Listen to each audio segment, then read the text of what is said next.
সেই দিনের নেতারা এই নির্বাচনে অংশগ্রহণ করে নাই, তখন পাকিস্তানের দালালি করেন আপনারা বঙ্গবন্ধু নির্বাচনে গিয়েছিলেন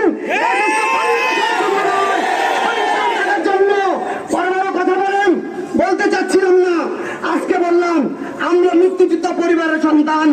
আমার বাবার ইতিহাস আপনি খুঁজে নেবেন। আমার বাবাকে সাংবাদিক আন্দোলন থেকে শুরু করেন বর্তমান বহুত মুক্তিযুদ্ধ আছেন, বাঘা সিদ্দিকী সহ আসলে আপনারা ছিলেন। আমি বাবার ইতিহাস কিছু জানি। আমাদেরকে পুরোপুরি মাছ স্বীকার করার চেষ্টা করবেন না মাননীয় প্রধানমন্ত্রী। মুক্তিযোদ্ধার সন্তানরা নাতিপুতরা বেঁচে আছেন, আজকেও দেখলাম কালকেও দেখলাম মুক্তিযোদ্ধারা বলেছে আমরা কোটা চাই না, আমাদের